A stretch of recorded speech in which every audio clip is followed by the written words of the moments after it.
মানুষের মন অনেকটা অশান্ত সমুদ্রের মতো। কোনো কারণ ছাড়াই সেখানে চিন্তার ঢেউ আছড়ে পড়ে।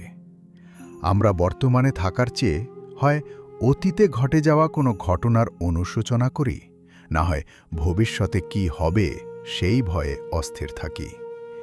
এই যে নিরন্তর চিন্তার চক্র, একেই আমরা ওভারথিংকিং বা অতিরিক্ত চিন্তা বলি।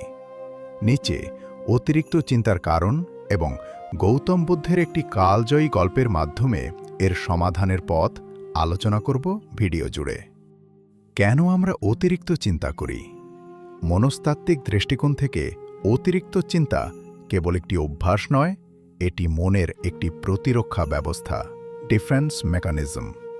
এর প্রধান কিছু কারণ হল: ১. নিয়ন্ত্রণের অভাব।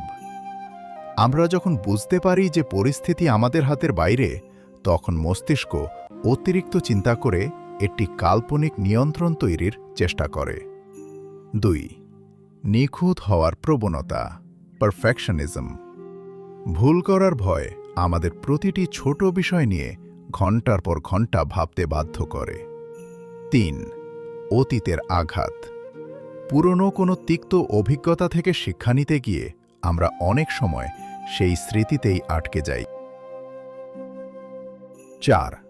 অনিশ্চয়তার ভয়। যদি এমন হয় তবে কি হবে? এই প্রশ্নটি ওভারথিংকিংয়ের মূল জ্বালানি। গৌতম বুদ্ধের সেই গল্প, ঘোলা জল ও শান্ত মন। একবার গৌতম বুদ্ধ তার শিষ্যদের নিয়ে এক গ্রাম থেকে অন্য গ্রামে যাচ্ছিলেন। পথিমধ্যে তিনি তৃষ্ণা অনুভব করলেন। তিনি তার প্রিয় শিষ্য আনন্দকে বললেন, আনন্দ, পেছনে আমরা যে ছোট ঝর্ণাটি পার হয়ে এসেছি, সেখান থেকে আমার জন্য কিছুটা জল নিয়ে এসো।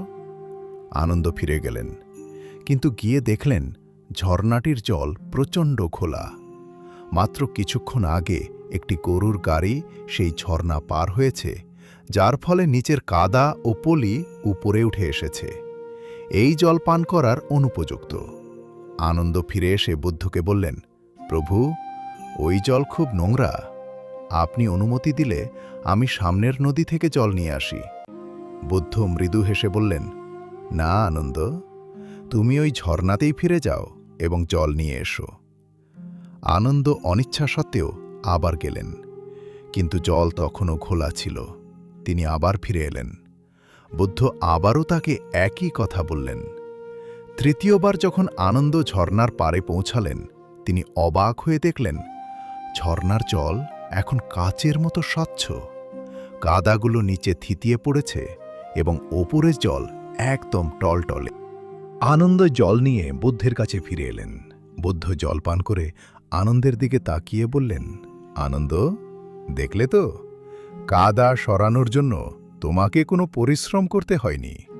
তুমি শুধু ওটাকে শান্ত থাকতে দিয়েছ, সময় দিয়েছ। কাদা নিজে থেকেই নিচে নেমে গেছে এবং তুমি স্বচ্ছ জল পেয়েছ। আমাদের মনও ঠিক তেমন। যখনই মন অশান্ত হবে বা অতিরিক্ত চিন্তায় ডুবে যাবে, তখন জোর করে চিন্তা বন্ধ করার চেষ্টা করো না। শুধু একটু সময় দাও, শান্ত হয়ে বসো। সব অস্থিরতা নিজে থেকেই থিতিয়ে যাবে। জীবন বদলে দেওয়ার শিক্ষা। বুদ্ধের এই গল্পটি আমাদের জীবনের 3টি বড় সত্য শেখায়। 1. জোর করে চিন্তা থামানো যায় না। আপনি যখন ভাববেন আমি আর চিন্তা করব না, তখন আসলে আপনি ওই বিষয়টি নিয়েই আরও বেশি ভাবছেন। কাদা মাখা জলে হাত দিলে যেমন জল আরও ঘোলা হয়, চিন্তাকে জোর করে থামাতে গেলে ওভারথিংকিং আরও বাড়ে। 2. সময়ের গুরুত্ব। অনেক সময় আমাদের কোনো সমস্যার সমাধানের জন্য কাজ করার চেয়েও অপেক্ষা করা বেশি জরুরি।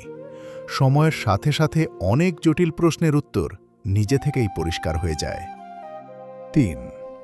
দ্রষ্টার ভূমিকা পালন করা গল্পে আনন্দ যেমন ঝর্ণার পাড়ে দাঁড়িয়ে জল পরিষ্কার হওয়া দেখছিলেন, আমাদেরও উচিত নিজের চিন্তার দিকে কেবল তাকিয়ে থাকা। চিন্তার সাথে যুদ্ধ না করে সেটিকে বয়ে যেতে দিন। এক সময় দেখবেন মনের আকাশ পরিষ্কার হয়ে গেছে।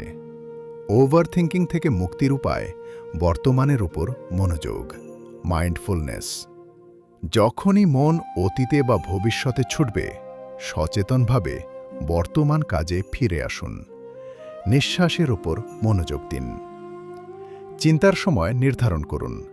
দিনে 15 থেকে 20 মিনিট সময় রাখুন শুধু চিন্তা করার জন্য। বাকি সময় যখনই কোনো চিন্তা আসবে, নিজেকে বলুন, আমি এ বিষয়ে চিন্তার সময়ে ভাবব। গ্রহণ করতে শিখুন। জীবনের সব কিছু আপনার নিয়ন্ত্রণে থাকবে না। এই সত্যটি মেনে নিলে অর্ধেক দুশ্চিন্তা কমে যায়। অতিরিক্ত চিন্তা আমাদের সৃজনশীলতা ও মানসিক শান্তি কেড়ে নেয়। বুদ্ধের শিক্ষা অনুযায়ী মনকে অশান্ত অবস্থায় শান্ত করার সেরা উপায় হল তাকে সময় দেওয়া এবং নিজেকে স্থির রাখা। মনে রাখবেন, ঘোলা জল যেমন স্থির থাকলে স্বচ্ছ হয়, শান্ত মনেও তেমনি জীবনের সঠিক পথটি দৃশ্যমান হয়। জগতের ছিকম শান্তির বার্তা, প্রবাহিত জ্ঞানের নির্মল ধারা। বৌদ্ধ বার্তা সত্যের পথ দেখায়, বৌদ্ধ বার্তা চেতনার মুক্তি দেয়।